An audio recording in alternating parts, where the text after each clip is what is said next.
नमस्कार आणि स्वातंत्र्य दिनाच्या हार्दिक शुभेच्छा सगळ्यांना. मी रोहन आणि आजच्या वेबिनारचे सूत्रसंचालन करण्याची संधी मला मिळाल्याबद्दल मी खूप आनंदी आहे. तर आज आपण एकत्रित आलेलो आहोत भारताच्या स्वातंत्र्याचा आनंद साजरा करण्यासाठी आणि आपल्या आरोग्य सुधारण्यासाठी काही महत्वाच्या पाऊल उचलण्यासाठी आपण एकत्रित आलेलो आहोत. तर आजचे आपल्याला लाईक इथे असलेल्या कित्येक जणांना कित्येक जण गुडघ्यांच्या वेदनांपासून त्रस्त आहेत, पण त्यांना माहिती नाहीये की सर्जरी विदाउट सर्जरी पण काही ट्रीटमेंट ऑप्शन असतात. तर आज आपण आजच्या वेबिनारमध्ये त्याच संदर्भात चर्चा करणार आहोत आणि नॉन सर्जिकल ट्रीटमेंट ऑप्शन्स काय आहेत ऑस्टिओआर्थरायटिस साठी, तर याच्यावरती आपण संपूर्ण माहिती घेणार आहोत. आता आजच्या आपल्या वेबिनारचे तज्ञ डॉक्टर श्रीनिवास हेमूल यांची मी तुम्हाला एक ओळख करून देतो. तर डॉक्टर श्रीनिवास हेमूल यांचं नाव सगळ्यांना माहिती आहे.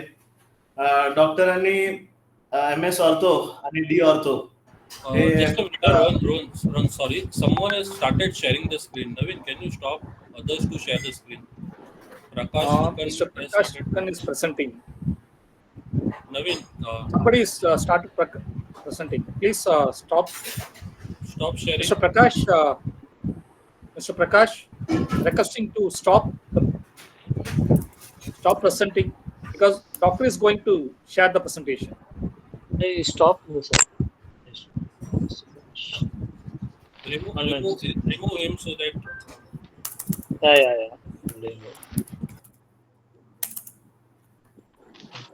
Rogan, you ensure that your screen is visible. Sure, sir. Yeah. Naveen, please take care. Sure, sir. And check the YouTube also live. Rogan, you continue, Rogan. Sure, sir.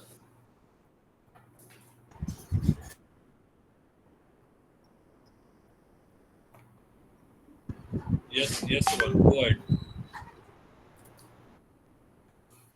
तर आज आपल्याला मार्गदर्शन करणारे तज्ञ डॉक्टर श्रीनिवास हेमूल यांच्याबद्दल मी तुम्हाला ओळख करून देणार आहे.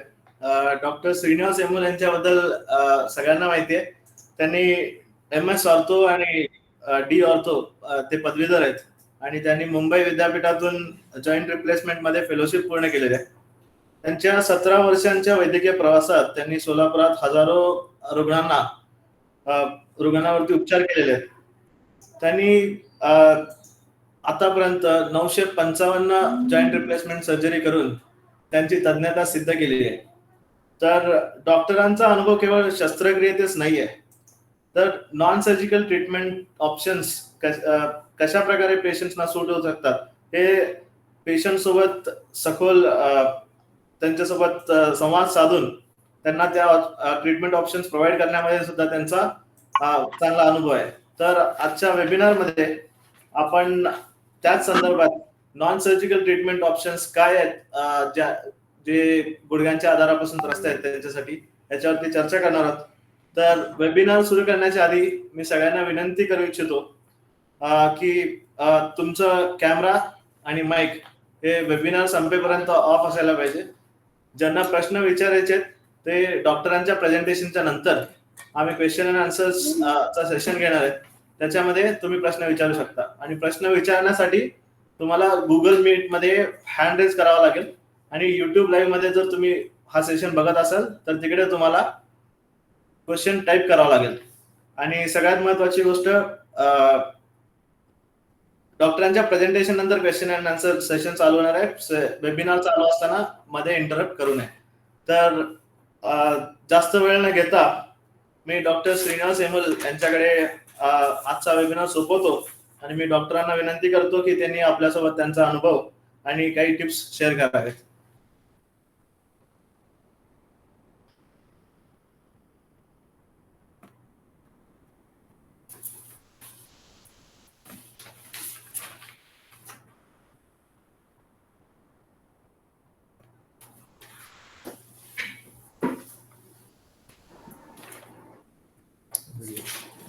Welcome, Doctor. Before going to start your presentation, first I would like to convey our sincere thanks to you. Busy schedule, you are accepted to host the webinar. Thank you very much for accepting to host the webinar, Doctor. On behalf of Bhavana Surgical Systems, I welcome you, and I welcome everyone on the special occasion of our 78th Independence Day webinar. Thank you very much, Doctor. Yes, it's my pleasure. Yes. Good evening, everyone. I am Dr. Srinivas Sirmul. सर्वप्रथम सगळ्यांना आजच्या स्वातंत्र्य दिनाच्या शुभेच्छा.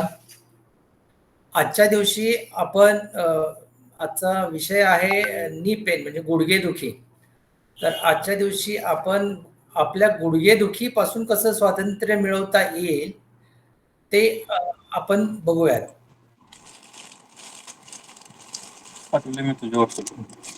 तर गुडघेदुखी बद्दल आपल्याला जाणून घेण्यासाठी आधी गुडघ्याची रचना कशी असते म्हणजे अॅनाटॉमी कशी असते ते आपण बघूयात. तर हे गुडघ्याची रचना मध्ये गुडघा हा 3 हाडांनी बनलेला असतो. वरचं फिमर बोन म्हणजे मांडीचं हाड, खालचं जे आहे ते टिबिया बोन आणि वरचं जे आहे पटेला. तर ह्या तिन्ही हाडांवर जॉईंट मध्ये जे आवरण असतं त्याला आपण कार्टिलेज म्हणतो. That is called articular cartilage. आणि ह्या दोन जॉईंट फिमर आणि टिबिया ह्या दोन बोनच्या मध्ये कुर्च्या असतात. Is called meniscus. इंग्लिश मध्ये आपण त्याला मेनिस्कस म्हणतो. आणि आपला गुडघा स्टेबल राहावा चालताना फिरताना पळताना म्हणून त्याला ऍडिशनल स्टॅबिलिटीसाठी लिगामेंट्स असतात. तर तसे आपल्या गुडघ्यात सेंटर मध्ये असतात काही, त्याला क्रुशिएट लिगामेंट्स म्हणतात. आणि साइड मध्ये असतात त्याला कोलॅटरल लिगामेंट्स म्हणतात. तर ह्या सगळ्या अॅनाटॉमी म्हणजे ते रचना जी गुडघ्याची आहे ही अशी असते. ह्यात सगळ्यात महत्वाचं आर्थरायटिसच्या हिशोबाने नी पेनचे हिशोबाने इज आर्टिक्युलर कार्टिलेज म्हणजे गुडघ्यामध्ये जे हाडांवरचं आवरण असतं त्याला आपण कार्टिलेज म्हणतो. त्याचे 2 इम्पॉर्टंट कॅरेक्टरिस्टिक्स असतात.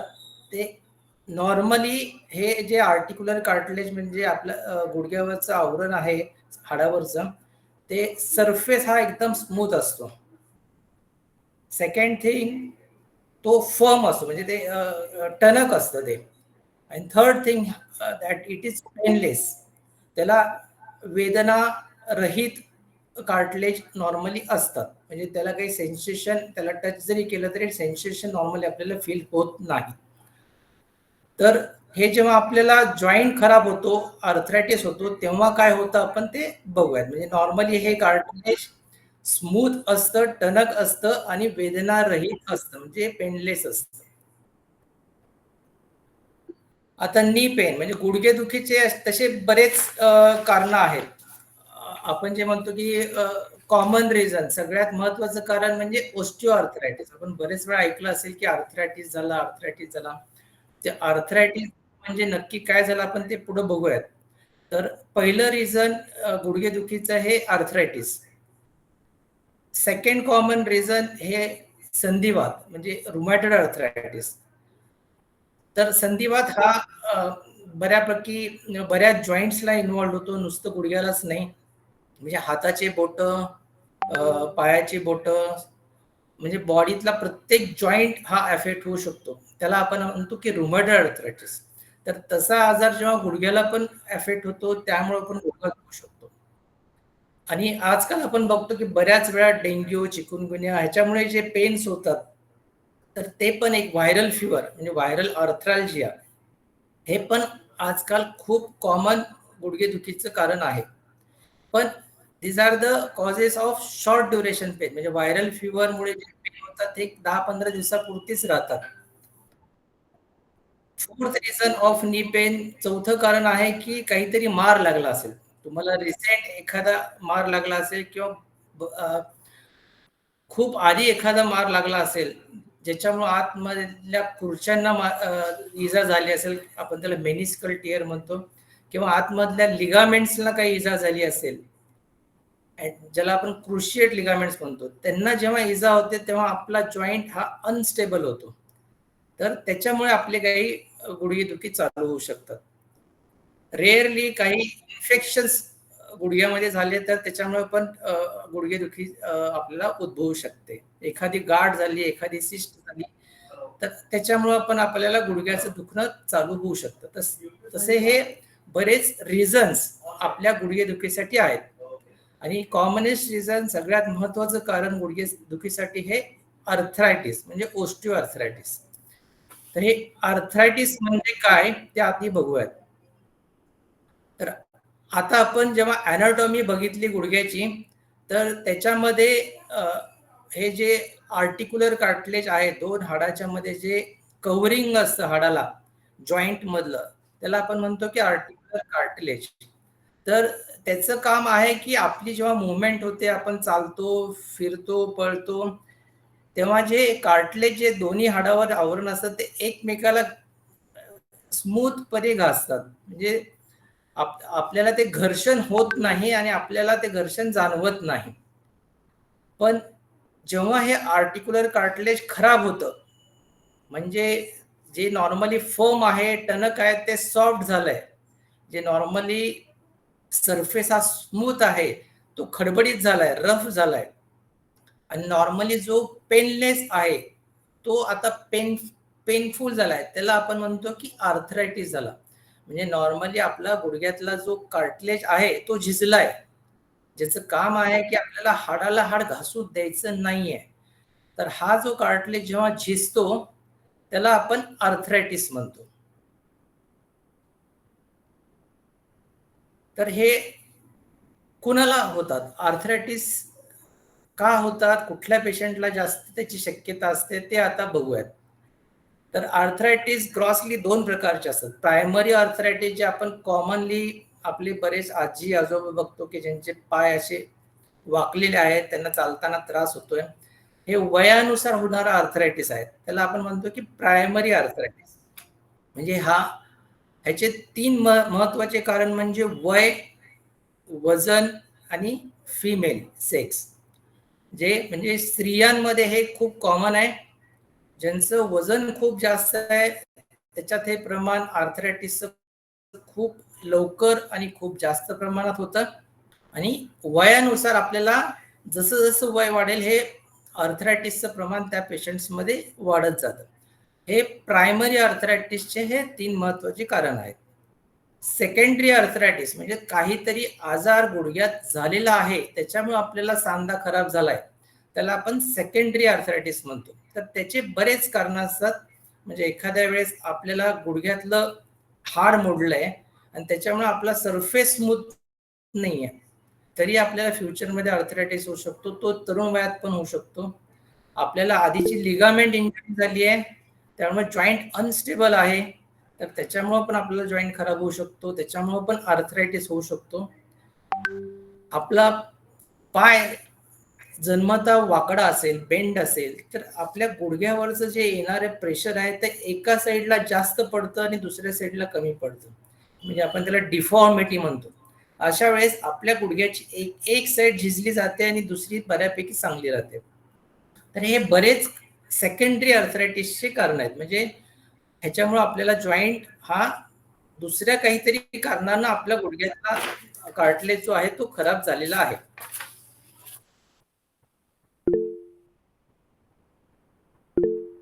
तर ह्याचं प्रमाण जसं आपण डिस्कस केल्याप्रमाणे जसं जसं वय वाढेल तसं तसं हे आर्थरायटिसचं प्रमाण लोकांमध्ये जास्तीत जास्त दिसायला लागेल. आणि हे स्त्रियांमध्ये, इथं आपण हा चार्ट बघितला तर 40 ते 50 वयोगटात जवळपास 10 ते 20% लोकांना हा आर्थरायटिसचा त्रास आपल्याला जाणवेल. तर कुठल्याही स्टेजमध्ये असेल, आपण स्टेज बघूयात पुढे, फर्स्ट किंवा फोर्थ पर्यंत. पण जसं जसं हे वय वाढेल तसं 70 ते 80 वयोगटात जवळपास 40 ते 50% लोकांना ह्या आर्थरायटिसचा त्रास कमी जास्त प्रमाणात असतो. आणि त्यातल्या त्यात स्त्रियांना हा प्रमाण थोडासा जास्त आहे, कारण त्यांचं कॅल्शियम बऱ्यापैकी कमी झालेलं असतं आफ्टर 50 इयर्स ऑफ एज. तर त्यामुळं पण त्यांचा जॉईंट जो आहे, कार्टिलेज जो आहे तो लवकर झिजतो. तर 60 ते 70 एजच्या वयातल्या लोकांना जवळपास एक 40 ते 50% चान्स असतो की काही प्रमाणात त्यांना आर्थरायटिस असेल. आता आपण आर्थरायटिस बद्दल काही जास्त माहिती घेऊयात.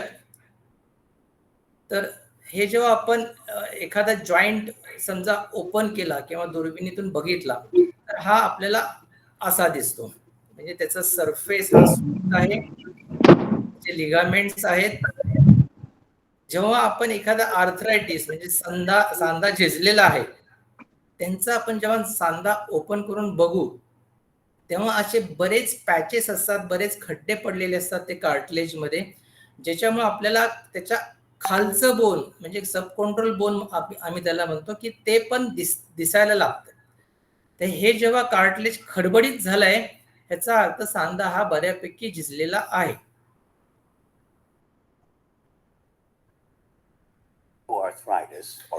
आता हे एकदा आपलं ॲनिमेशन बघूया, त्याच्यामध्ये एक्सप्लेन केलंय की आर्थरायटिस मध्ये नक्की काय होतंय.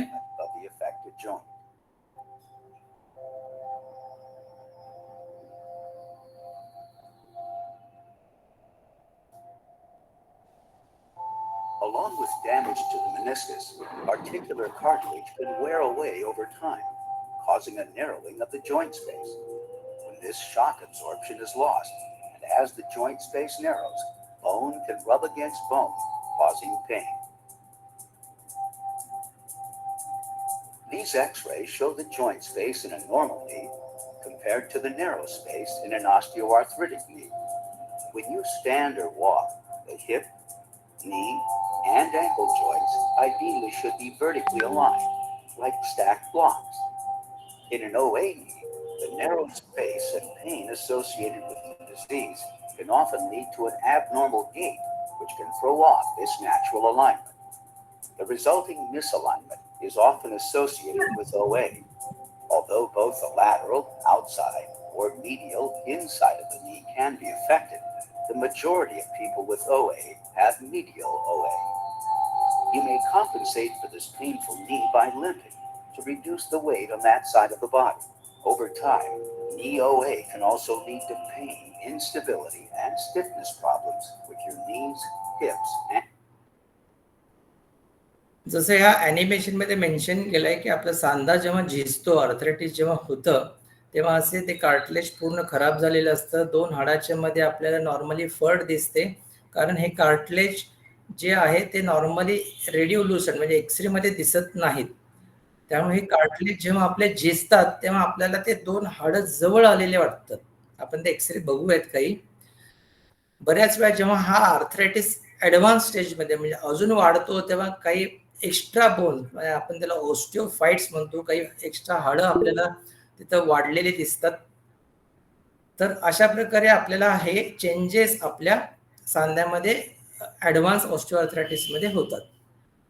समजा आपण एखाद्या दुर्बिणीतून नॉर्मल गुडघा बघितला, तर तो हा असा दिसतो. म्हणजे त्याचा सरफेस हा एकदम स्मूथ आहे, त्याच्यामध्ये ही खुर्ची म्हणतो मेनिस्कस आहे ते व्यवस्थित दिसते. जेव्हा आपल्याला संधिवात सुरू झालेला असतो, आर्थरायटिस सुरू झालेला असतो, आपल्याला इथं कळेल की हा सरफेस आता स्मूथ राहिलेला नाहीये आणि ते मेनिस्कस पण झिजायला सुरू झाली आहे. आणि तिसऱ्या स्लाइडमध्ये आपण जेव्हा ॲडव्हान्स आर्थरायटिसच्या पेशंटमध्ये दुर्बीण टाकून बघतो, तेव्हा ते पूर्ण कार्टिलेज हे डिस्ट्रॉय झालेलं असतं. त्याचे खुर्च्या बऱ्याच वेळा पूर्ण डिजनरेटेड म्हणजे झिजलेले असतात. तर ही जी कंडिशन आहे तिसऱ्या स्लाइडमध्ये दाखवलेली आहे, हे जेव्हा आर्थ्रोस्कोपी म्हणजे दुर्बिणीतून आपला आर्थरायटिसनी कसा दिसेल हे त्याचं पिक्चर आहे. तर आपल्याला ते आता गुडघ्याचा आर्थरायटिस झाला, तर आपल्याला नक्की त्रास काय होतो, आपल्याला कसं ओळखावं की आपल्याला आर्थरायटिस झाला.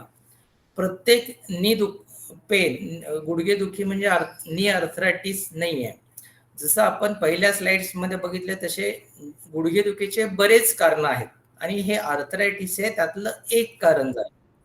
तर आपल्याला आर्थरायटिस आहे का नाही हे कळण्यासाठी पहिलं कंप्लेंट इज पेन.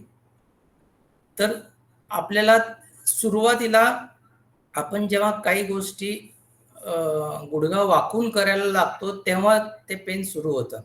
म्हणजे जेव्हा आर्थरायटिसची सुरुवात होते पेशंटला खाली बसून उठायला त्रास होतो. इंडियन टॉयलेटला बसला पेशंट तर मग त्याला इंडियन टॉयलेट वापरायला डिफिकल्ट जातं, त्याला उठायला त्रास होतो. काही पेशंट्सना पायऱ्यात चढायला उतरायला त्रास होतो. तर ही लक्षणं हे अर्ली आर्थरायटिस म्हणजे जस्ट सुरुवात झालेली असते त्यावेळेस आपल्याला हे लक्षणं दिसू शकतात. ह्या पेशंटला कदाचित चालताना फिरताना गुडघ्या दुखणी होत नाही. सुरुवातीच्या स्टेजमध्ये आर्थरायटिसच्या चालताना फिरताना कदाचित पेशंटला पूर्ण दुखणार नाही. पण जेव्हा हे आर्थरायटिस ॲडव्हान्स स्टेजमध्ये जातं, स्टेज 3-4 मध्ये जातं, तेव्हा ह्या पेशंटना चालताना फिरताना पण गुडघे दुखायला चालू होतं. सेकंड सिम्पटम म्हणजे दुसरं आहे की त्यांना पाय थोडेसे बेंड झालेले वाटतात. म्हणजे नॉर्मली जसं पाय सरळ असतो आणि आपला गुडघा बऱ्यापैकी आतल्या बाजूला खूप लवकर दिसतो, त्यामुळे गुडघा हा आतल्या बाजूला बेंड झालेलं बरेच आपण आजी आजोबांचं बघतो, ते ॲडव्हान्स आर्थरायटिस मध्ये आपल्याला दिसतं. काही लोकांना त्याच्यामध्ये गुडघ्यात कटकट आवाज येतो जेव्हा आर्थरायटिसमुळे काही ऑस्टिओफाइट्स किंवा हाडं वाढतात. आपला सरफेस हा स्मूथ नसतो त्यामुळे ते घर्षण होऊन कटकट आवाज बऱ्याच पेशंट्सना आर्थरायटिस झाल्यावर येतो. तर कुठल्या पेशंट्समध्ये हे आर्थरायटिसची शक्यता जास्त असते, सगळ्या पेशंट्समध्ये ही शक्यता नाही आहे. तर कुठल्या पेशंट्समध्ये ही ऑस्टिओआर्थरायटिसची शक्यता जास्त असते आपण हे बघूयात. फर्स्ट ग्रुप इज ज्यांचं वय जास्त आहे, म्हणजे स्पेसिफिकली ज्यांचं 60-70 त्याच्यापेक्षा जास्त वय असेल आणि त्यांना गुडघा दुखत असेल तर हे most common reason is osteoarthritis. दुसरं कारण आहे जे आपण आधी डिस्कस केलं, संधिवात आहे. म्हणजे त्यांना रक्तामध्ये काहीतरी संधिवात म्हणजे RH टेस्ट आपण असं म्हणतो ते पॉझिटिव्ह असेल तर त्या लोकांना नुसतं गुडघाच नाही की अंगातला कुठलाही सांधा दुखू शकतो आणि कुठल्याही वयाला तो आजार होऊ शकतो. तरुण वयात पण आपल्याला होऊ शकेल. सगळ्यात महत्वाचं कारण आर्थरायटिसचं हे वजन. ज्यांचं वजन खूप त्यांच्या उंचीच्या हिशोबाने जास्त आहे तर त्या पेशंट्समध्ये हे आर्थरायटिसचं प्रमाण लवकर आणि जास्त प्रमाणात दिसेल. म्हणजे ज्यांचं वजन 70-80 किंवा 100च्या वरती गेलेलं आहे त्यांना कदाचित आर्थरायटिस हा 50-60 वर्षाला किंवा त्याच्यापेक्षा लवकर पण चालू होऊ शकेल. ज्यांना चौथा ग्रुप आहे ज्यांना कधी आधी मार लागलेला आहे, मेनिस्कल इंजुरी झाली आहे, ACL इंजुरी झाली आहे, जॉईंट स्टेबल नाही आहे, त्यांना पण फ्युचरमध्ये कार्टिलेज खराब होऊन आर्थरायटिस होण्याची शक्यता जास्त असते. ज्यांना पाय बेंड झालेत, आधीपासून थोडे कर्व्ड आहेत, स्ट्रेट नाही आहेत, त्यांना पण एकाच बाजूला गुडघ्यावर लोड पडून पडून त्याच साईडचा एकच बाजू गुडघा पूर्ण झिजायची शक्यता असते. तर हे असे काही ग्रुप ऑफ पेशंट्स आहेत ज्यांच्यामध्ये हे आर्थरायटिस प्रमाण थोडंसं आपल्याला लवकर दिसू शकेल.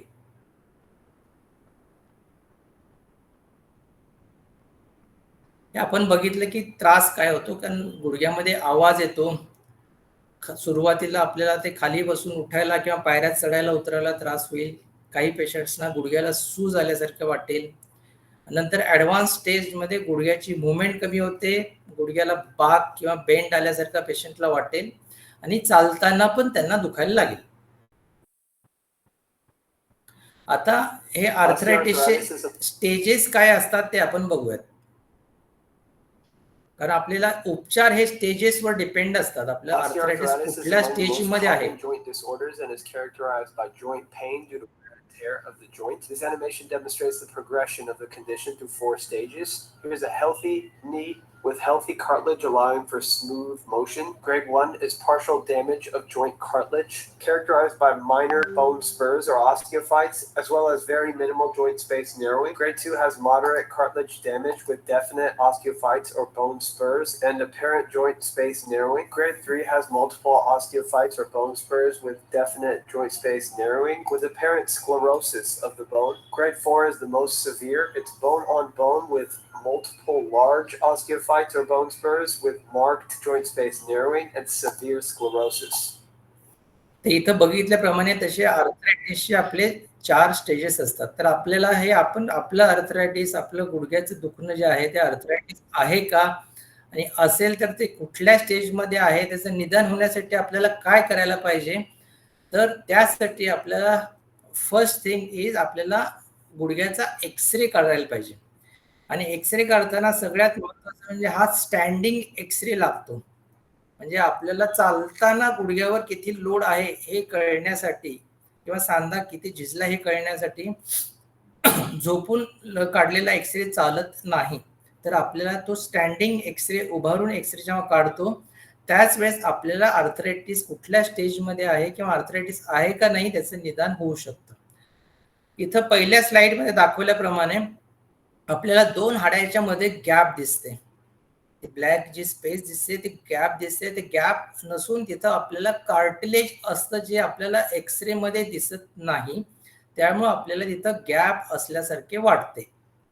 तर जेव्हा हे कार्टिलेज पूर्ण डिस्ट्रॉय झालेलं असतं, जेव्हा कार्टिलेज 2 हाडाच्या मध्ये शिल्लक राहत नाही, झिजून जातं, तेव्हा हे सेकंड स्लाइडमध्ये दाखवल्याप्रमाणे 2 हाडाच्या मध्ये हे गॅप पूर्ण कमी झालेली आहे. याचा अर्थ ते कार्टिलेज जे आहे 2 हाडाच्या मध्ये हे पूर्ण झिजलंय. हे आपल्याला नुसतं एक्सरे मध्येच कळून येतं. ऑस्टिओआर्थरायटिसच्या डायग्नोसिस म्हणजे निदानासाठी मोस्टली MRI ची गरज शक्यतो पडत नाही.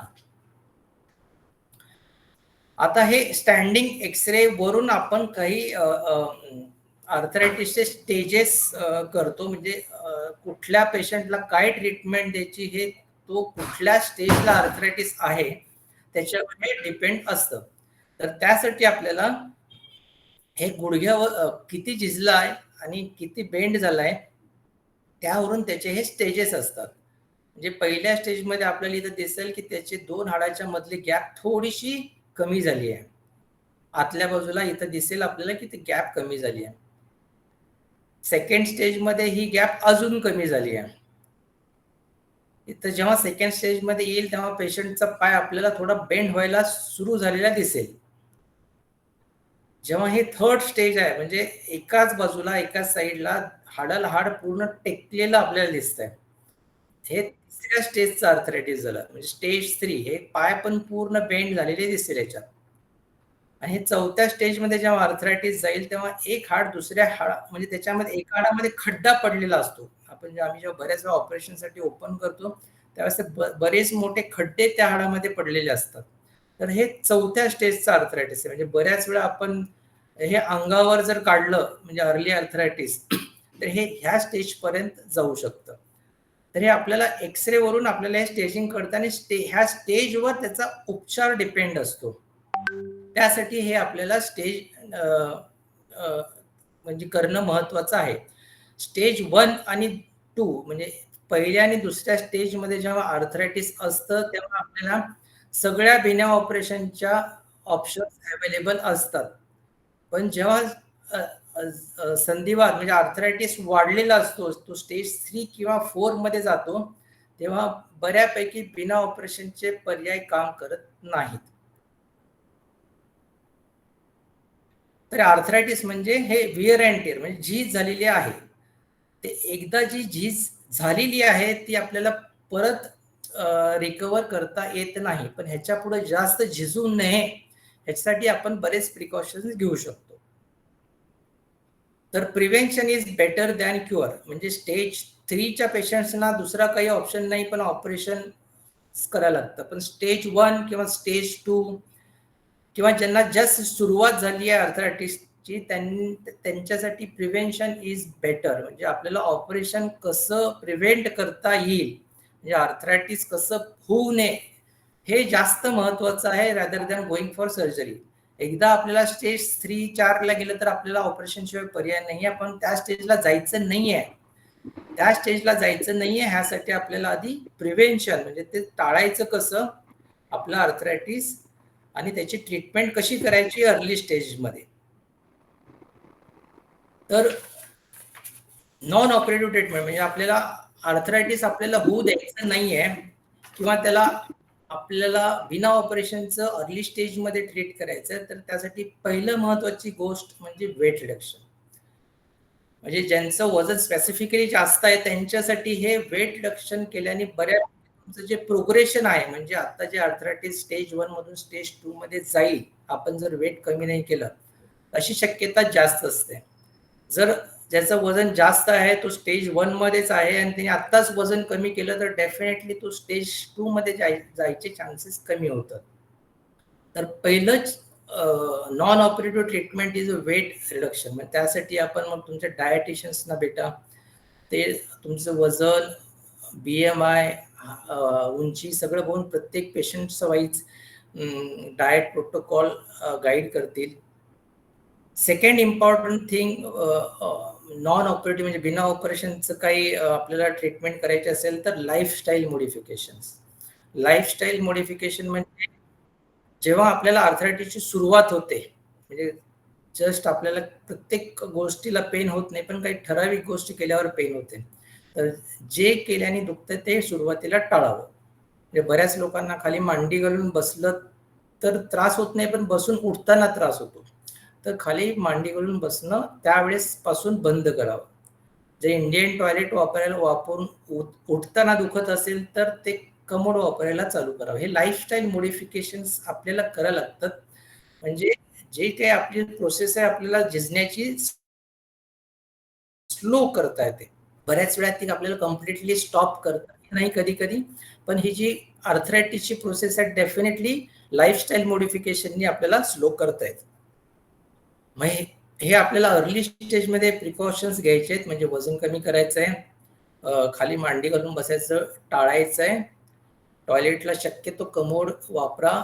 हे जेव्हा सुरुवात झाली तेव्हा प्रत्येकासाठी हे कंपल्सरी नाही आहे, पण ज्यांना आर्थरायटिसची सुरुवात झाली आहे त्यांनी हे केलं तर ते ॲडव्हान्स स्टेजमध्ये शक्यतो लवकर जाणार नाही.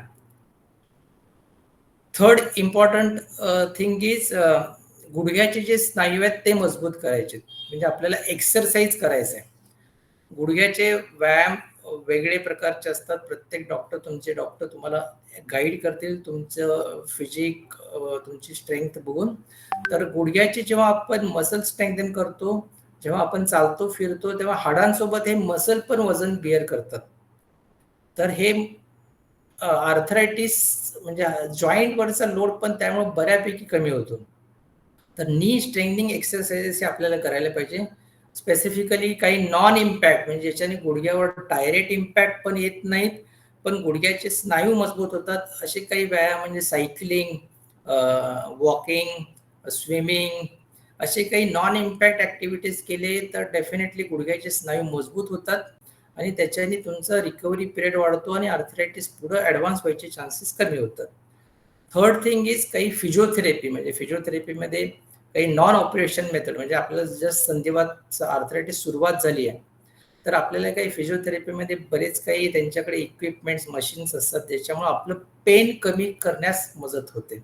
आर्थरायटिस कमी करण्यात कदाचित ह्याच्यात होणार नाही, पण तुमचं जे डेली ॲक्टिव्हिटीजमुळे जे पेन आहे, आर्थरायटिसचं पेन आहे, ते अर्ली स्टेजमध्ये आपल्याला फिजिओथेरपीने बऱ्यापैकी कंट्रोलमध्ये करता येतं. फोर्थ थिंग इज नी कॅप्स. म्हणजे आपण बघतो की बरेच जणांना आपण नी कॅप वापरतो, तर ते बऱ्याच प्रकारचे नी कॅप, नी ब्रेसेस अवेलेबल असतात. प्रत्येक पेशंट आर्थरायटिसना नी कॅपची कदाचित गरज पडत नाही, पण ज्यांना आपण टाइमली नी कॅप वापरतो त्यावेळेस हे लोड आपल्याला ॲडजस्ट करून सांधा झिजायचं प्रमाण आपल्याला बऱ्यापैकी कमी करता येतो.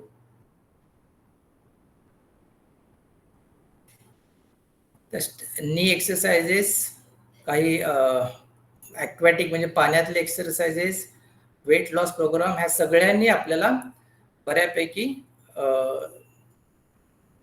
नॉन ऑपरेटिव्ह ट्रीटमेंटनी आपल्याला आर्थरायटिस म्हणजे गुडघ्याचं दुखणं, weight reduction first thing, lifestyle modification म्हणजे आपले काही रोजचे जे सवयी आहेत ते त्यात थोडेसे आपले चेंजेस करायला लागतात. गुडघ्याचे नी strengthening exercises. Third thing physiotherapy, जेव्हा गरज लागेल तेव्हा फिजिओथेरपीचा वापर करून गुडघ्याचं पेन आपल्याला कमी करता येतं. नी कॅप, काही इम्पोर्टेड चांगले ब्रेस आहेत, ऑफलोडिंग ब्रेस वगैरे आहेत, त्याचा पण बऱ्याच वेळा अर्ली आर्थरायटिसमध्ये आपल्याला फायदा होतो. आणि आपल्या डॉक्टरांच्या सल्ल्यानुसार आपल्याला नंतर काही पेन किलर्स, तर ते रुटीनली आपण कायमचे कधी ॲडवाईस कुठलाच डॉक्टर करत नाही. तर जेव्हा आपल्याला पेन किलर फ्रिक्वेंटली लागते तेव्हा आपण आपल्या डॉक्टरांना परत कन्सल्ट करून आपल्या आर्थरायटिसचं स्टेज काय आहे ते बघायला लागतं. सुरुवातीच्या स्टेजमध्ये तुमचं पेन किलर कदाचित ते थोडे दिवस घेऊन ते गरज लागणार नाही. पण जर तुम्हाला पेन किलर फ्रिक्वेंटली लागत असेल, रोज लागत असेल, तर आपल्या डॉक्टरांकडे जाऊन आपल्या आर्थरायटिसचं स्टेज नक्की बघून घ्यावं लागेल. तर हे फिजिकल थेरपी म्हणजे एक्सरसाइज थेरपी.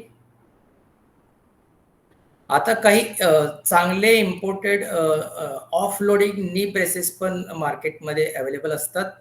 तर त्याचा फायदा म्हणजे आपलं जे आर्थरायटिसमध्ये होतं, म्हणजे एखादा सांधा जेव्हा आपण झिजतो तेव्हा आपल्या आतल्या बाजूला नॉर्मली गुडघा जास्त झिजलेला असतो, म्हणजे दॅट इज मेडियल कंपार्टमेंट म्हणतो. आणि जिथं गुडघा जास्त झिजलेला आहे तो झिजल्यामुळं गुडघा आतल्या बाजूलाच बेंड होतो. तर तसा बेंड झाल्यामुळं परत त्याच पार्टमध्ये लोड जास्त पडतो. म्हणजे गुडघा झिजल्यामुळं बेंड येतो, पायाला बाक येतो आणि बाक आल्यामुळं परत लोड जास्त वाढतो त्या एरियामध्ये आणि परत जास्त बाक येतो. तो पॉझिटिव्ह फीडबॅक, म्हणजे त्याच्यामुळंच कारण तेच आहे आणि त्याच्यामुळेच परत एकदा ते जास्त झिजत जातं. तर हे ब्रेक करण्यासाठी काही ऑफलोडिंग नी ब्रेसेस वापरले जातात, ज्याच्यामुळं आपल्याला जिथं आपल्याला प्रेशर येतं गुडघ्यावर जिथं प्रेशर येतं तिथला लोड हे नी कॅप्स आपल्याला अनलोड करतात आणि जिथं नॉर्मल जॉईंट आहे तो त्या एरियामध्ये आपला लोड ते शिफ्ट करतात. त्याच्यामुळे आपल्याला झिजायचं पण कमी होतं आणि दुखायचं पण बऱ्यापैकी कंट्रोलमध्ये राहतं. अर्ली स्टेजमध्ये डेफिनेटली ह्या सगळ्यांचा आपल्याला फायदा होतो. हे बरेच नी ब्रेस आपल्याला साईडला सपोर्ट असलेले किंवा इलॅस्टिक नी ब्रेस ते अर्ली स्टेज 1 आणि 2 मध्ये आपल्याला ते गुडघ्याचं दुखणं कमी करायला हेल्प करतात. हे काही एक्सरसाइजेस आहेत, पण तुमचे एक्सरसाइज तुमच्या फिजिओथेरपिस्ट किंवा तुमच्या डॉक्टरांच्या सल्ल्यानुसारच करा. प्रत्येक एक्सरसाइज कुठला प्रकार केल्याने दुखतं ते युजली टाळायला पाहिजे. तर हे गुडघ्याचे बरेच एक्सरसाइज पण असतात, ज्याच्याने गुडघ्याचे स्नायू मजबूत झाले तर जॉईंटवरचा लोड हा शेअर होतो आणि आर्थरायटिसचं प्रमाण पण कमी होतं. तर समराईज करायचं म्हणजे आपल्याला आर्थरायटिससाठी म्हणजे सांधा झिजायला लागला तर त्यावेळेस आपल्याला दुखायचं कमी व्हावं आणि आपलं ऑपरेशन लागू नये, पुढच्या स्टेजला जाऊ नये, यासाठी पहिलं ट्रीटमेंट इज अर्ली डायग्नोसिस. लवकर आपल्याला कळायला पाहिजे, आपल्याला अर्ली स्टेजमध्ये कळायला पाहिजे. बऱ्याच वेळा पेशंट डॉक्टरकडे जातात ते खूप लेट स्टेजमध्ये जातात, म्हणजे 3ऱ्या किंवा 4थ्या स्टेजपर्यंत आलेले असतात, पण त्यावेळेस ऑपरेशनशिवाय पर्याय नसतो. तर तुम्हाला ऑपरेशन टाळायचं असेल तर first thing is early diagnosis and prevention. लवकर त्याचं निदान करून घ्या आणि हे प्रिव्हेंटिव्ह मेथड जे आपण डिस्कस केलेत की exercises, low impact, cycling, maintaining weight, diet supplements, गरज पडली तर नी ब्रेस किंवा ऑफलोडिंग नी ब्रेस वापरायचे, पेन किलर्स गरज पडली तर डॉक्टरांच्या सल्ल्यानुसार, काही कॉन्ड्रोप्रोटेक्टिव्ह ड्रग्स डॉक्टर तुम्हाला अर्ली स्टेजमध्ये ॲडवाइस करतील, ज्याच्याने तुमचं प्रोग्रेशन जे आहे म्हणजे आर्थरायटिस पुढच्या स्टेजमध्ये जायचे चान्सेस थोडे कमी होतात. स्ट्रेचिंग एक्सरसाइजेस, स्ट्रेनिंग एक्सरसाइजेस, ह्या सगळ्या गोष्टींनी तुमचं जे नी पेन आहे हे अर्ली स्टेजमध्ये डेफिनेटली कंट्रोलमध्ये येईल आणि ते ऑपरेशनला जाणार नाही. Thank you very much. Thank you doctor, एवढी महत्वाची माहिती आम्हाला दिल्याबद्दल. क्वेश्चन अँड आन्सर सेशनला जायच्या आधी एक छोटं ऑफलोडिंग प्रेसेस वरती 1 मिनिटाचं छोटंसं प्रेझेंटेशन करण्याची तुमची परवानगी घेतो सर. ओके, ठीक आहे.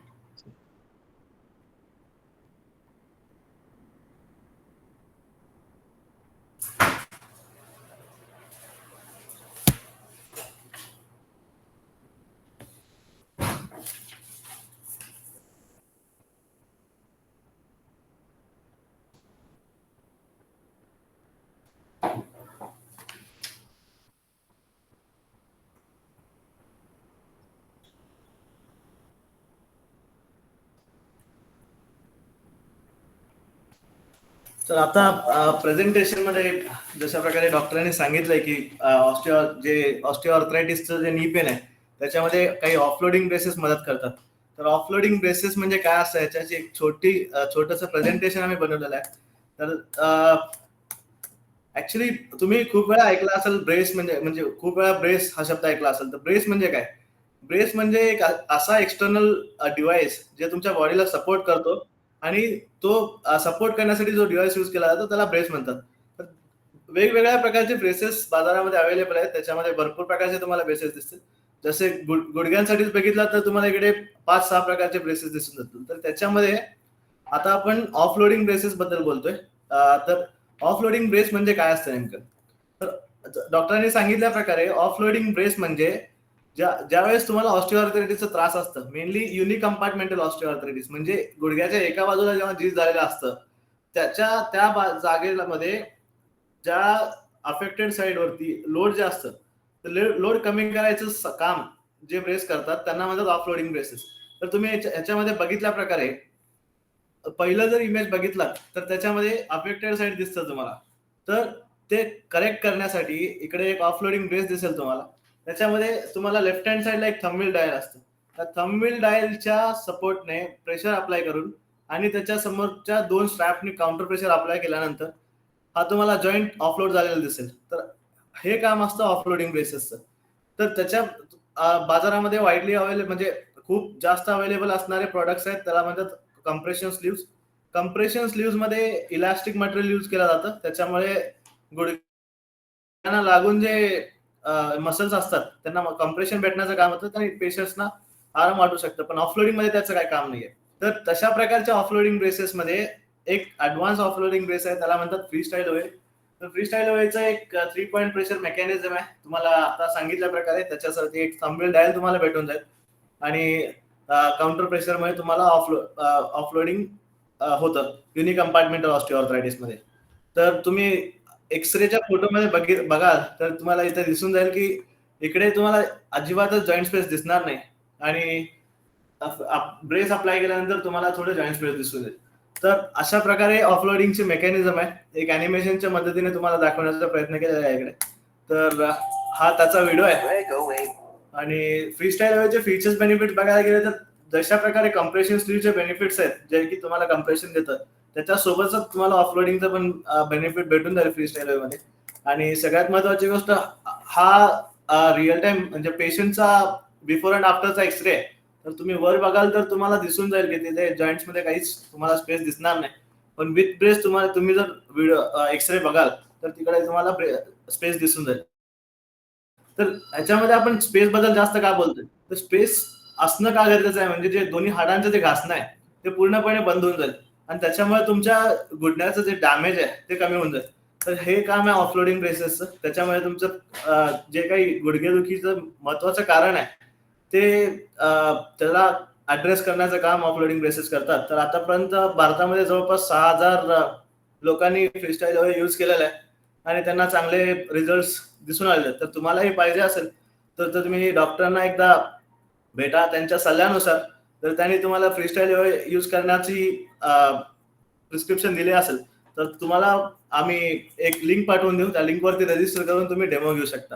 तर फ्रीस्टाईल ओवे सारखंच अजून एक ऍडव्हान्स ब्रेस आहे. त्याच्यामध्ये डबल अपराईटचं तुम्हाला मेकॅनिझम दिसून जाईल. एकच ब्रेस तुम्ही दोन्ही आता युनिकंपार्टमेंट मध्ये 2 प्रकारचे असतात. एक मीडियल लॅटरल मध्ये डॅमेज.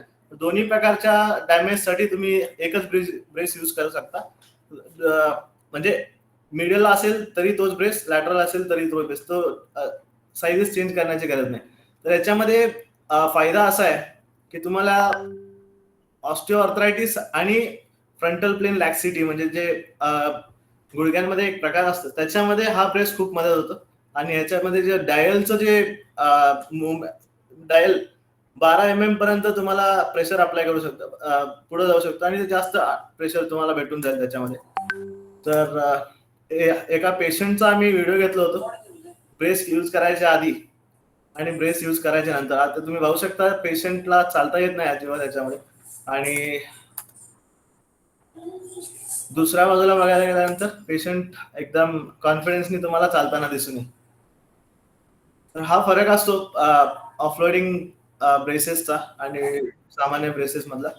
तर सगळ्यांना धन्यवाद आणि धन्यवाद डॉक्टर मला संधी दिल्याबद्दल. आता खूप काही पेशंट्स आहेत ज्यांना तुमच्याशी संपर्क साधायचा आहे, तर मी वन बाय वन त्यांच्याशी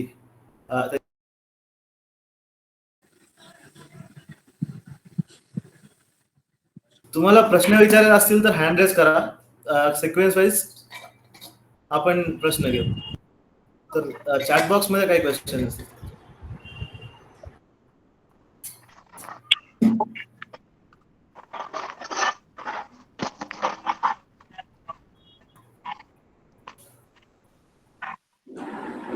Rohan, there are some questions in the chat box.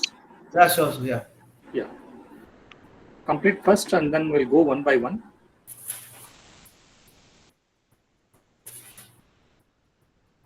Five people are already raised.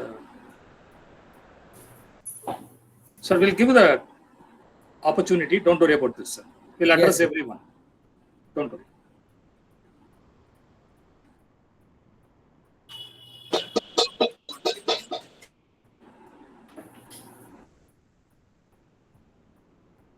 Rohan, otherwise you can allow one by one. People are waiting.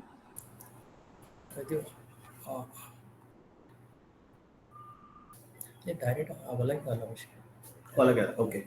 So yeah, let's.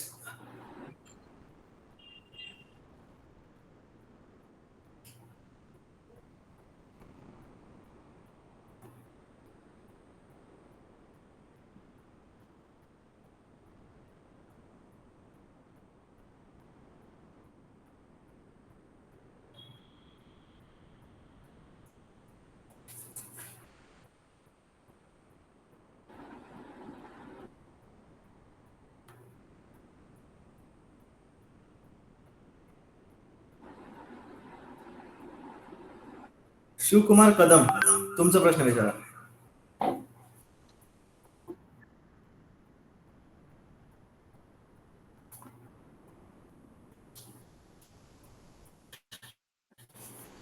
नमस्कार doctor साहेब. नमस्कार, बोला ना. Sir, माझं वय 38 आहे आणि मला साधारणतः 10 वर्ष म्हणजे वयाचा 28व्या वर्षापासून गुडघेदुखीचा त्रास होतो. सुरुवातीला काय व्हायचं, सकाळी उठल्यानंतर ना माझे मूवमेंट खूप मंद व्हायचे.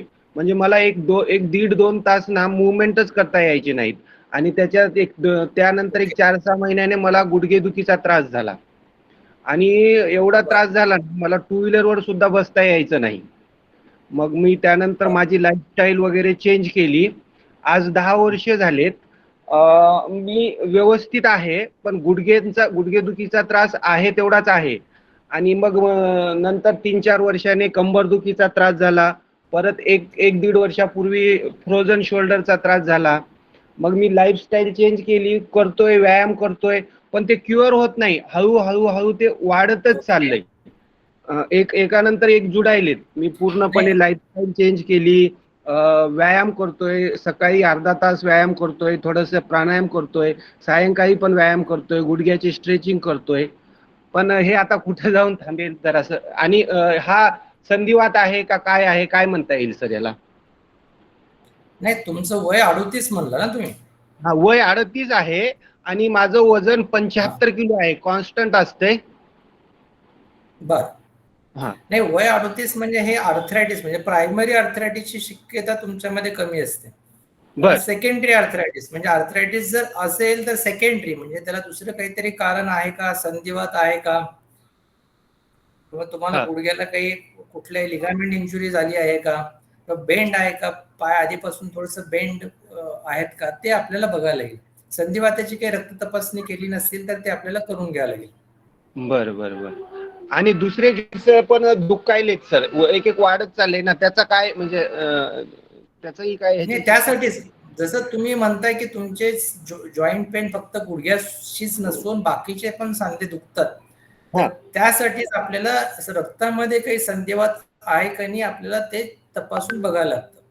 नुसतं गुडघेदुखी असेल तर शक्यतो त्याची गरज लागत नाही, पण तुमचं वय कमी आहे आणि नुसतं गुडघेच नाही, तुम्हाला बाकी पण सांधे दुखतात, तर त्यासाठी आपल्याला काही बऱ्याच प्रकारचे संधिवात असतात, तर त्यापैकी कुठलं संधिवात तर नाही ना, ते आपल्याला रूल आउट करून घ्यावं लागेल. आणि ते संधिवात असेल तर औषध उपचाराने बरा होतो ना, का हो. कंट्रोल राहतो?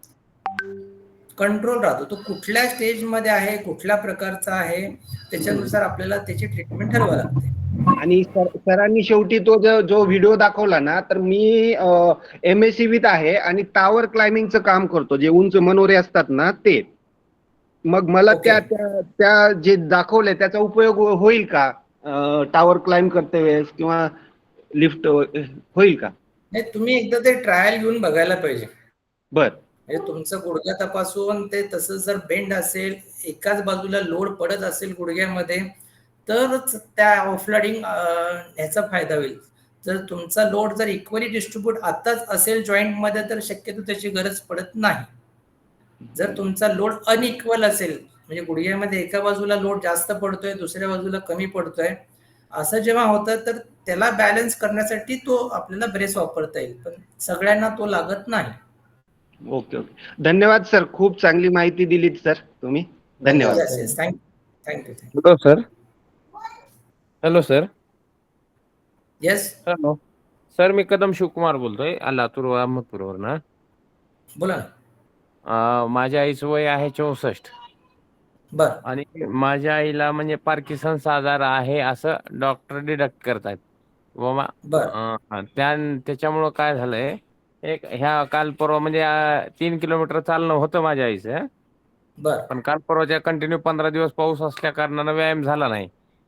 मग बर. ते पाय एकदम आखडल्यासारखे होऊ लागलेत, म्हणजे गुडघ्यामधून. म्हणजे नेमकं ते नसाचा प्रॉब्लेम आहे का हाडाचा आहे काही नेमकं लक्षात येत नाही.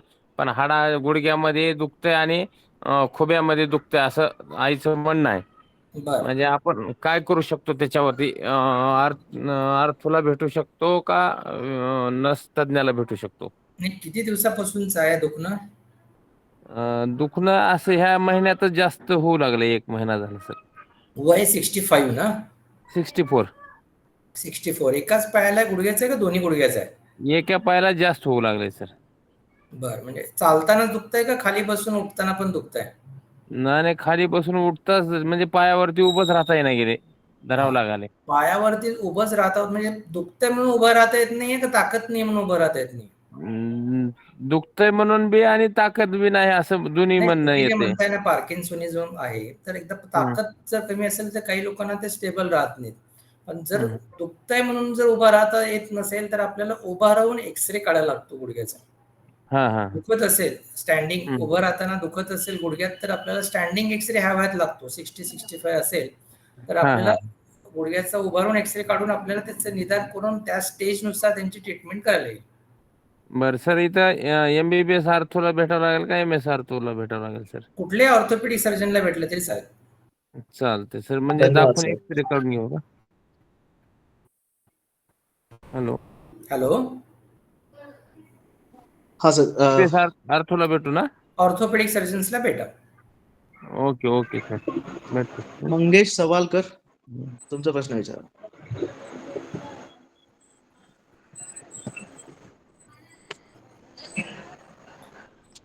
मंगेश सवालकर, अनम्यूट करा.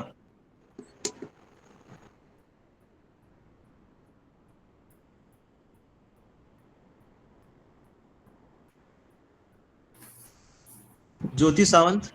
हॅलो सर, आवाज येतोय? हा, येतोय. मंगेश सवालकर सर, तुम्ही जा. हा सर, नमस्ते. नमस्ते, बोला. माझ्या वडिलांचं वय आता 63 आहे. बर, तर त्यांचे गुडघे थोडेसे बेंड वाटते. ओके. RA टेस्ट वगैरे केली तर RA टेस्ट निगेटिव्ह आलेली.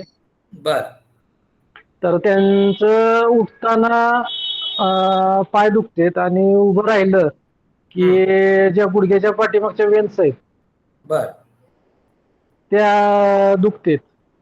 बर ओके. ते कधीपासूनच आहे? हे आता 1-2-3 वर्ष झाले. बर, त्याचं एक्सरे वगैरे काही काढलंय का कुठं? एक्सरे केलेले आहेत. मग काय सांगितलंय डॉक्टरांनी तिथं? गुडघ्यांची झीज झालेली बोलले होते. म्हणजे आर्थरायटिसच आहे. हं. आता रोज दुखत असेल तर आपल्याला ते परत एकदा एक्सरे काढून बघायला रोज दुखतंय का फक्त कधीतरी दुखतंय? नाही रोज रोज रोज नाही, रोज पेन असेल तर कदाचित तो आर्थरायटिस मग तो स्टेज 3 किंवा 4 मध्ये गेलेला असू शकतो. त्यासाठी हं. परत एकदा स्टँडिंग उभारून एक्सरे काढून त्याचं स्टेजिंग करायला लागेल, कुठल्या स्टेजला आहे आणि त्यानुसार हा. आपल्याला ट्रीटमेंट ठरवावं लागेल. ठीक आहे ठीक आहे. बाकी त्याला काय अँटीसीसीपी वगैरे तसं काही करण्याची गरज नाही ना? नाही, RA निगेटिव्ह असेल आणि बाकीचे सांधे काही दुखत नसतील ना तर काही गरज नाही. हाताची बोटं, शोल्डर मनगट वगैरे कधीतरी हाताची बोटं, मनगट असे बरेच काही सांधे दुखत असतील, म्हणजे हा. तपासणीवर आपल्याला संधिवाताचा प्रकार वाटत असेल तरच अँटीसीसीपी लागेल, नाहीतर त्याची गरज नाही. हं. हं, हं, हं. धन्यवाद सर. Okay thank you. थँक्यू.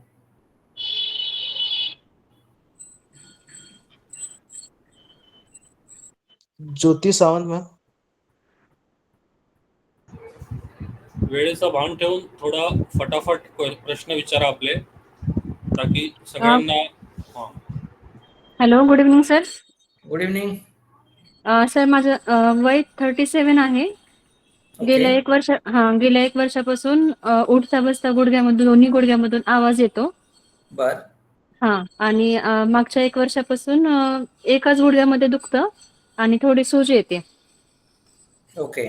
तर काय केलं पाहिजे मला ट्रीटमेंट म्हणजे सुरुवात आवाज काय केली एकाच पाहिजे? गुडघ्यात येतो का? हा, दोन्ही गुडघ्यांमध्ये आवाज येतो. म्हणजे काही लागलंय का आधी? नाही लागलं काहीच. बर, बाकीचे सांधे काही दुखत नाहीत ना?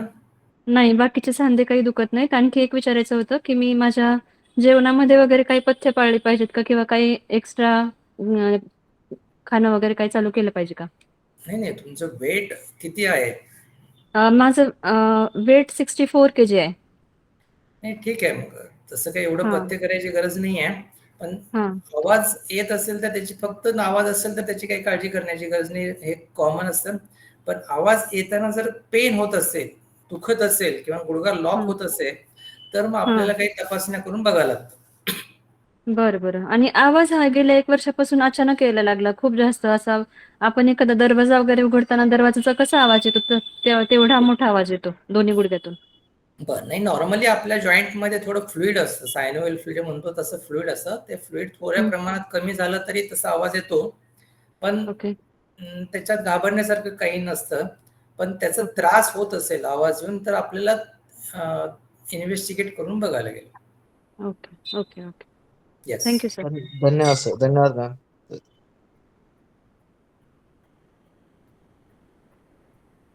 नेक्स्ट. स्वप्नाली मांढरे.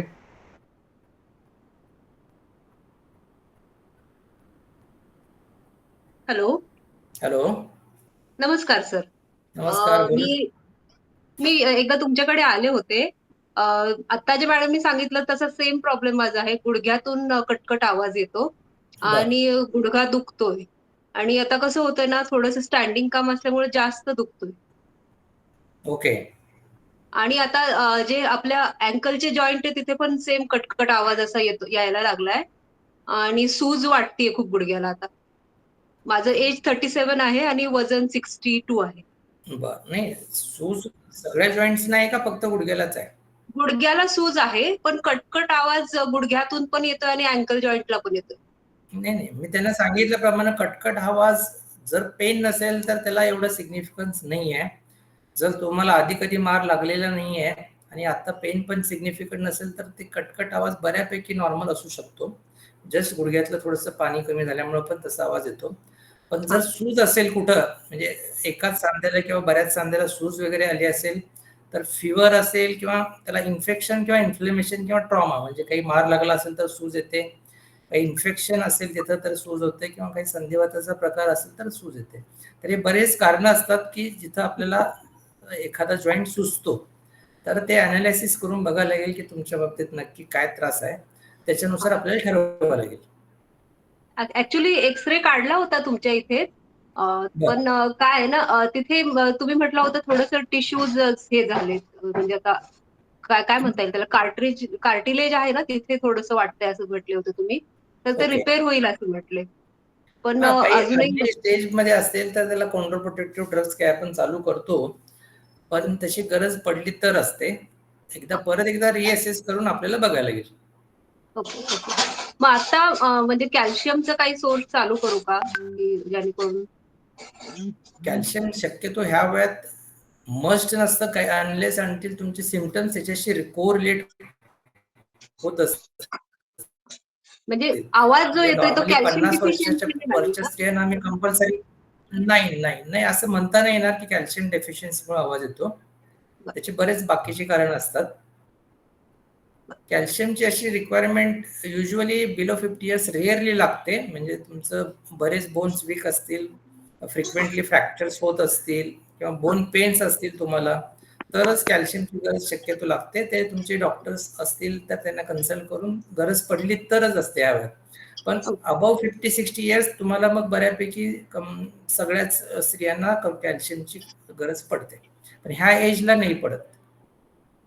म्हणजे डिलिव्हरीच्या पिरियडमध्ये पण तुम्हाला पडू शकते, म्हणजे त्या पिरियडमध्ये स्त्रियांना पडते.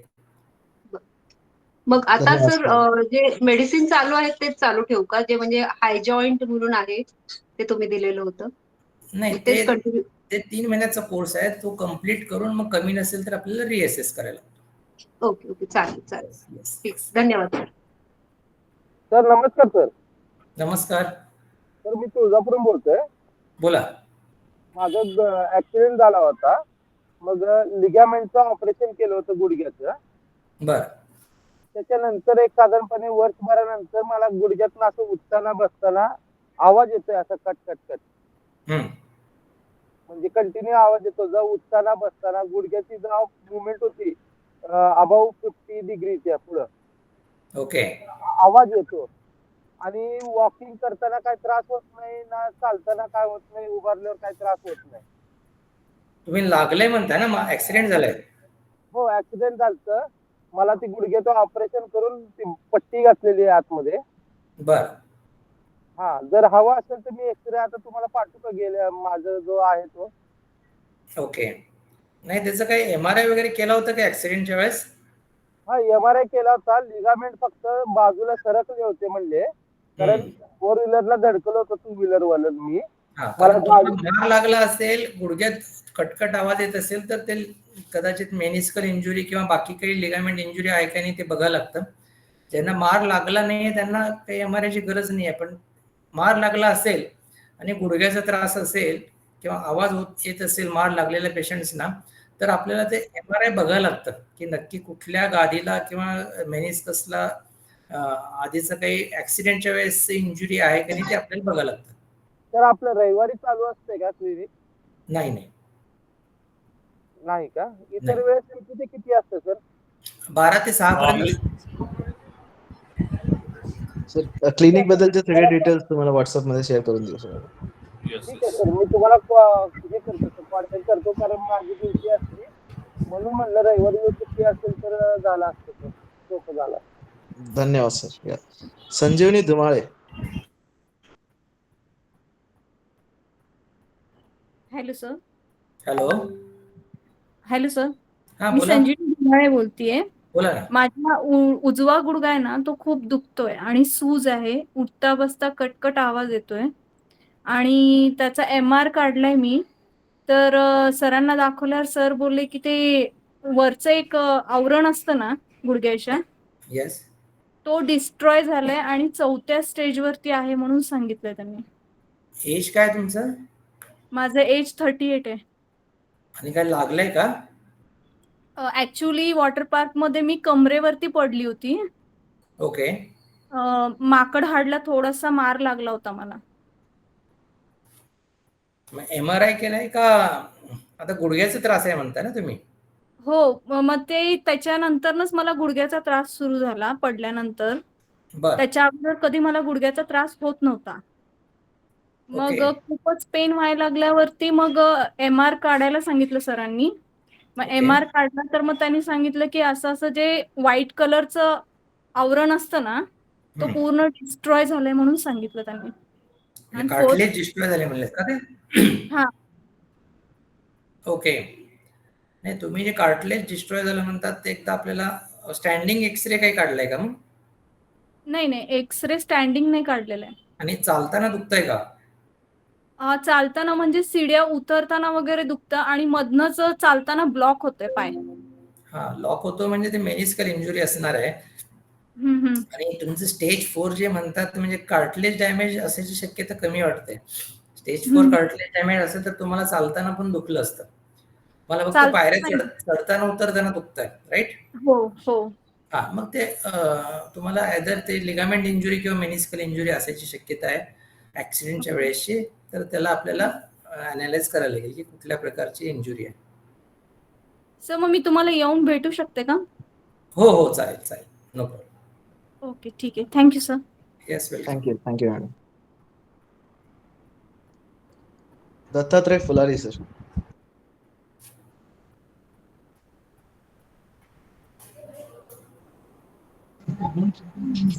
सर नमस्कार, आवाज येतो का माझा? हा, येतोय, बोला ना. हा सर, मी दत्तात्रय फुलारी, माझं वय आहे 59. माझं डाव्या गुडघ्याला थोडासा सूज दिसतोय आणि चालताना थोडस कटकट असा आवाज येतो. त्याच्याबरोबर टायटनिंग आहे सर, पिंढऱ्यामध्ये टायटनिंग आहे आणि टाच पण कधी कधी अजून दुखतो. पण सकाळी उठल्यानंतर थोडस जाणवतो, पण एकदा चालायला लागलं की परत थोडस तो रिलॅक्स होणार. याचं कारण काय? ओके. नाही, ते टाच जे अर्ली मॉर्निंग जास्त दुखतं आणि चाललं की कमी होतं, किंवा दिवसभरात पण एक बऱ्याच वेळ बसून असेल तर सुरुवातीचे काही स्टेप्स दुखत असेल तर त्याला प्लांटर फेशियाटिस म्हणतात. म्हणजे बऱ्याच प्रकारे ते जे आपल्याला तळव्याला जे प्लांटर फेशिया म्हणून असतं तिथं थोडं इन्फ्लेमेशन म्हणजे सूज आलेली असते किंवा एखादं हाड वाढलेलं असतं, त्याच्यामुळे तो त्रास होतो. तर त्याला ते गरज पडली तर एक्सरे काढून किंवा काही चप्पल मऊ वापरून काही त्रास कमी होतो का आपल्याला बघायला लागेल. आपले हिल जे आहेत सॉफ्ट हिल्स वापरायला लागतात. जर तुम्ही शूज वापरत असाल तर त्याला सिलिकॉन हिल्स मिळतात, तशी सिलिकॉन हिल्स तुम्ही शूज मध्ये टाकू शकता. त्याच्याने बऱ्यापैकी हे टाचेचं दुखणं कमी होऊन जाईल. बरोबर. आणि गुडघ्याला थोडासा सूज आहे सर आणि आवाज येतो, याचं कारण हा, एक्सरे वगैरे काही काढलाय का? होय, एक्सरे एकदा मध्ये काढलेला होता सर, डॉक्टरांनी सांगितलं थोडस झीज आहे. नाही, स्टँडिंग काढलंय का? हा, स्टँडिंग काढलेलं. ओके, चालेल. 59 इयर्स म्हणजे स्टँडिंग एक्सरे आपल्याला बघायला लागेल.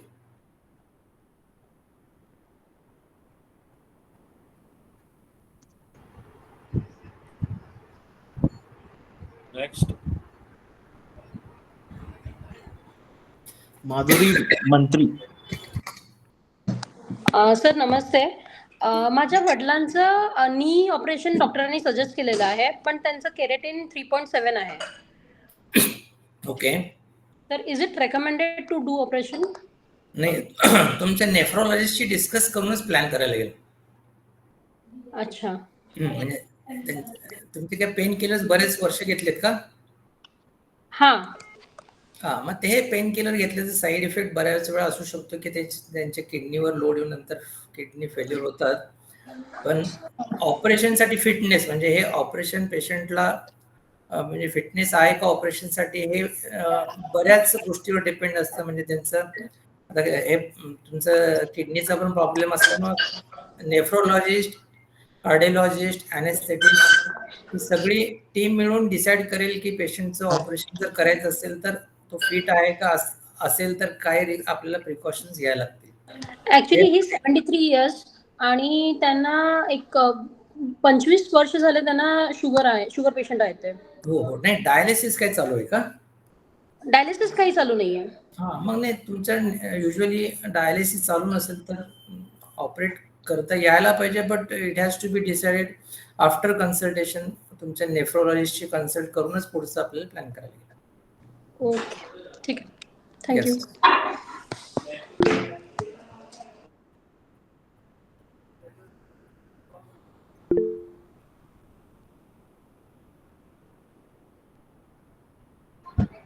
म्यूट करून आपला प्रश्न विचारा.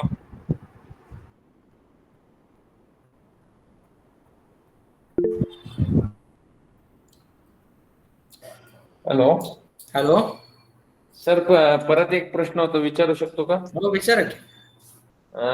कोणत्या काही टेस्ट करावे लागतील का यासाठी, कॅल्शियमच्या वगैरे कोणते काही? नाही, तुम्ही ऑर्थोपेडिक सर्जन्सला दाखवूनच काय काय गरज आहे ते आपल्याला डायरेक्ट व्हिडिओ कॉलिंगला सांगणं अवघड आहे. ते तपासून एक्झॅक्टली कुठल्या प्रकारची टेस्ट काही गरज असेल तर ते तपासल्याशिवाय नाही कळणार. तर शुगरमुळे एखाद्या वेळेस पायाला त्रास होऊ शकतो. काय शुगर असल्यामुळे काही त्रास होऊ शकतो का? नाही, तेच सांगतो. म्हणजे काय तपासण्या करायच्या असतील किंवा तुमचा त्रास नक्की कशामुळे आहे ते जस्ट तुमच्या जवळच्या ऑर्थोपेडिक सर्जनला कन्सल्ट करूनच आपल्याला पुढचं ठरवायला लागेल. ठीक आहे सर. MS सर्जनला दाखवावं लागेल. Orthopaedic surgeon. ठीक आहे sir. Yes. Okay. Thank you sir. Yes, welcome. Sir YouTube मध्ये काही प्रश्न विचारलेले आहेत. Somebody, विजय Ragam? धुमाळ म्हणतात की त्यांना त्यांचं वय Ragam? 46 वर्ष आहे आणि त्यांच्या उजव्या पायातून खालीपर्यंत संवेदना खूपच होतात आणि गुडघ्यावर खूप लोड येतो आणि सरळ चालता येत नाहीये. नाही, सॉरी, क्वेश्चन नाही ऐकू आला. विजय धुमाळ म्हणतात की त्यांच्या उजव्या पायाच्या याच्यामध्ये खूप संवेदना होतात आणि उजव्या पायाला लोड खूप येतं आणि चालता येत नाही. त्यांचं वय 46 वर्ष आहे. संवेदना खूप येतात म्हणजे बघायला गेलं ते न्यूरोलॉजिकल काही कॉज आहे का, म्हणजे काही नसाचा प्रॉब्लेम आहे का ते बघायला लागतं आपल्याला. ओके. न्यूरोलॉजिकल पेन आहे का आर्थरायटिसमुळे पेन आहे ते आपल्याला डिफरन्शिएट करायला लागेल. आणि दुसरा एक प्रश्न आहे की वय 72 आहे आणि बसताना उठताना त्रास होतो. 72 आहे, बसताना उठताना त्रास होतो, डेफिनेटली आर्थरायटिस आहे. कुठल्या स्टेजला आहे ते स्टँडिंग एक्सरे आपल्याला काढायला लागेल. धन्यवाद डॉक्टर. येस. अजून 2-3 जणांनी हँड रेज केलेला आहे सर, तुमच्या परवानगीने त्यांची हो, प्रश्न. घ्या, काही प्रॉब्लेम. प्रभाकर बोने.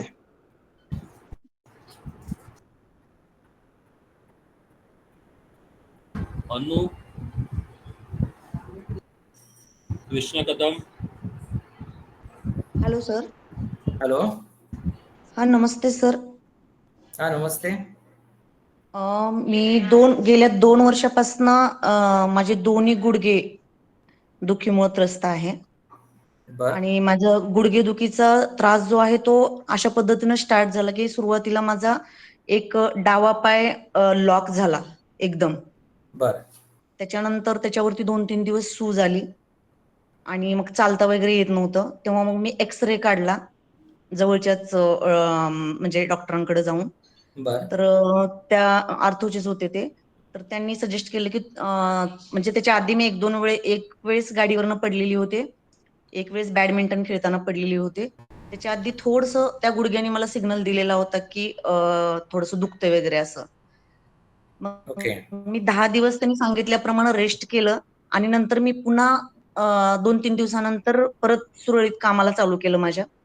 तर पुन्हा माझा उजवा गुडघा पण त्याच पद्धतीनं लॉक झाला आणि असं कंटिन्यू जवळपास एक 15 दिवस चालत होतं. अनस्टेबल वाटतंय का तुम्हाला? अनस्टेबल नाहीये सर. त्याच्यानंतर मला वाटतं मी जवळपास सगळ्या टेस्ट केले. थोडासा वातीचा प्रॉब्लेम आहे असं सांगितलंय मला. ओके. हा, आणि त्याच्यानंतर मग मी जवळपास म्हणजे ॲलोपॅथी, आयुर्वेद सगळीकडचे हॉस्पिटल्स वगैरे केलेत. मला संचेतीमध्ये ऑस्टिओ आर्थरायटिस हा फर्स्ट स्टेज मध्ये आहे असं सांगितलं गेलंय. ओके. त्यावेळेस 2 वर्षापूर्वी. वय आहे माझं 47, वेट नाहीये. ओके. हा, तर आणि मी ऑस्टिओआर्थरायटिस फर्स्ट स्टेज मध्ये असेल तर आता जे आपण डिस्कस केलेलं ते सगळं तुम्ही करू शकता. म्हणजे वेट रिडक्शन, वेट पण जास्त नाहीये तुमचं, गुडघ्याचे एक्सरसाइज करा, लाईफस्टाईल मॉडिफिकेशन करा. म्हणजे जे केल्याने दुखतं ते टाळा. आपली बॉडीच सांगत असते की काय आपल्याला करायचं नाहीये, त्याच्याकडे लक्ष द्या. तुमचे डॉक्टर्स काही प्रिस्क्राईब करत असतील काही काउंटर प्रोटेक्टिव्ह ड्रग्स ते चालू करा. आणि जे नी कॅप्स काय गरज असेल ह्या स्टेजला, स्टेज 1 म्हणजे काही आपल्याला बरेच सगळ्या गोष्टी आपल्याला ह्या स्टेजला करता येतात. हो सर, मी ते सगळं काही केलंय. पण त्याच्यानंतर एका डॉक्टरांनी मला ASO नावाची एक टेस्ट करायला सांगितली होती. हा, तर ते म्हणजे रिम्युटाइड काय तर हार्ट डिसीज असं काहीतरी त्यांनी नाव सांगितलं. मला त्यातलं जास्त नाही सांगता येणार तुम्हाला.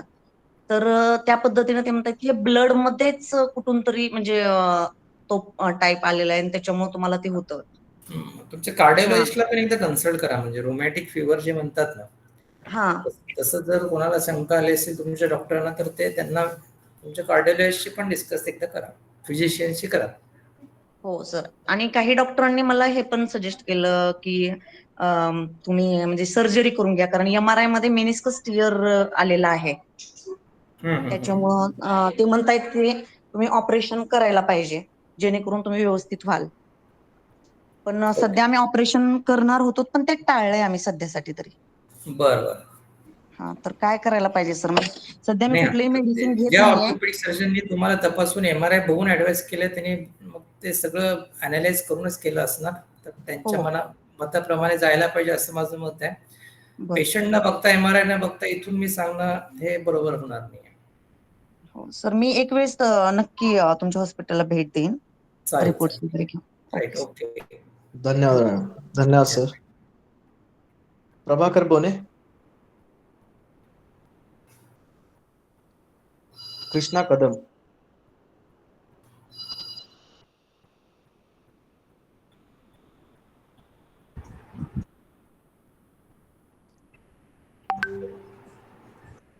अनु ब्रांकस्ट. अनम्यूट करून प्रश्न विचारा आपले.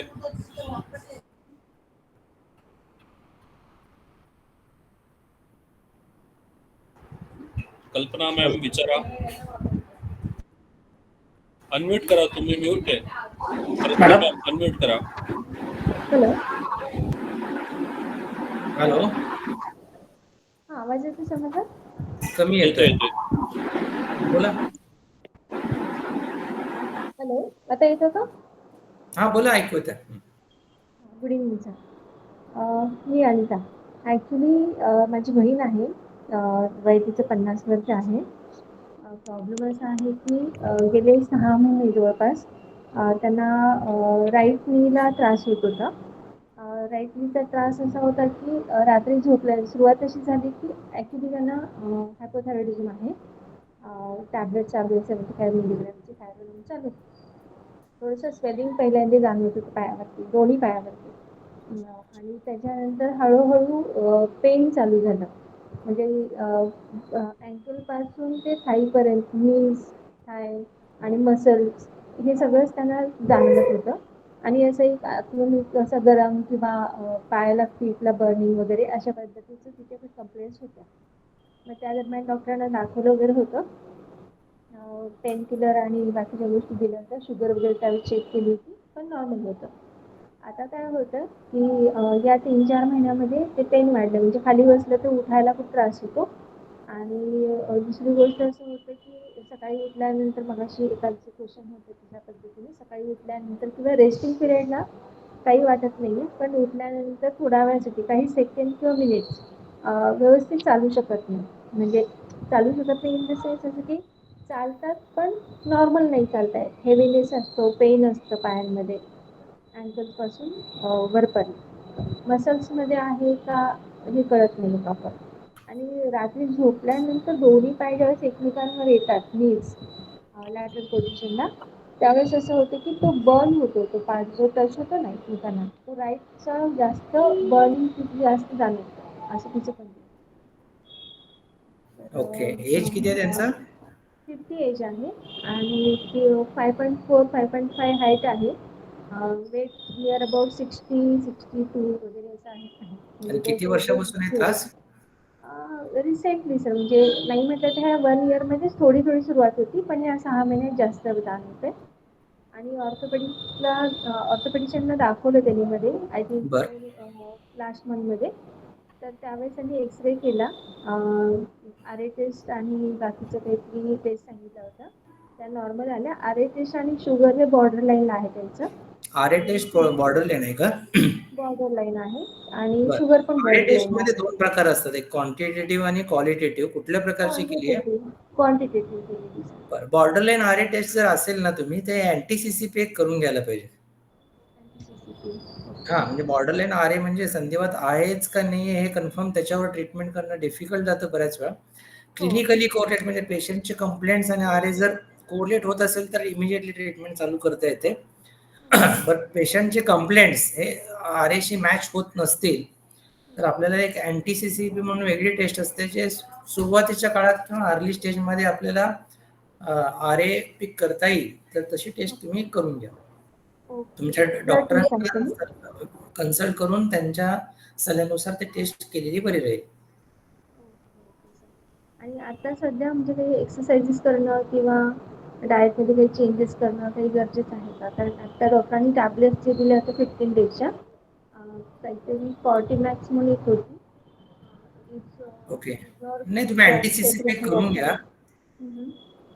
आणि आज आपण डिस्कस केलेले जे कन्झर्वेटिव्ह लाईन ऑफ म्हणजे बिना ऑपरेशनचे जे काही पर्याय आहेत ते सगळे करा, एक्सरसाइजेस करा आणि एकदा आपल्या जवळच्या ऑर्थोपेडिक सर्जनला कन्सल्ट करून ते गरज पडली तर एक अँटी-CCP करून घ्या. Thank you very much sir. धन्यवाद सर. Yes, yes. कल्पना नानसकर.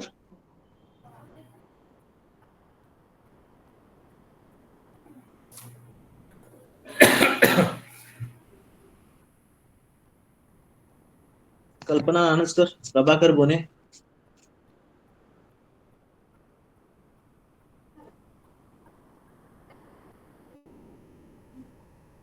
ज्यांना प्रश्न विचारायचे त्याने माईक अनम्यूट करून विचारावे. हॅलो. हॅलो. हा, माझा डावा गुडघा दुखतोय लेफ्ट साईडचा. बर. आणि त्यासाठी मी एक्सरे वगैरे काढले तर डॉक्टरांचं म्हणणं आहे की त्याची कार्टिलेजची झीज झालेली आहे, म्हणजे हाडांची झीज झालेली आहे बर. आणि त्यामुळे दुखतोय. बर. तर त्यांनी मला कार्टिजेन प्रो म्हणून गोळ्या दिलेल्या आहेत. बर. आणि दुसरी एक आयुर्वेदिक गोळी दिलेली आहे ऑस्टिओ 10 म्हणून. बर. त्या 2 गोळ्या चालू केल्यात आता 4-5 दिवस झालं. पण अजून थोडं काही कसा फारसा फरक नाही पडला. नाही, कार्टिलेज हे कार्टेजन DNA चांगली गोळी आहे, पण त्याचा इफेक्ट इमिजिएटली येणार नाही. तर ऍटलीस्ट तुम्हाला 3 महिने घ्यायला लागेल. हा, ते बरं. तर 3 महिन्यानंतर पेन किलर नाही आहे ते, आपलं तुमचं जे सांधा झेजतोय त्याच्या प्रोटेक्शनसाठी, कार्टिलेज प्रोटेक्शनसाठी त्या गोळ्या आहेत. त्याच्या पुढे झेजू नये याच्यासाठी त्या गोळ्या आहेत. तर त्याचा इफेक्ट हा जवळपास तुम्हाला 2 ते 3 महिन्यानंतर जाणवेल. म्हणजे फरक पडेल का पण त्याने गोळ्यांच्या?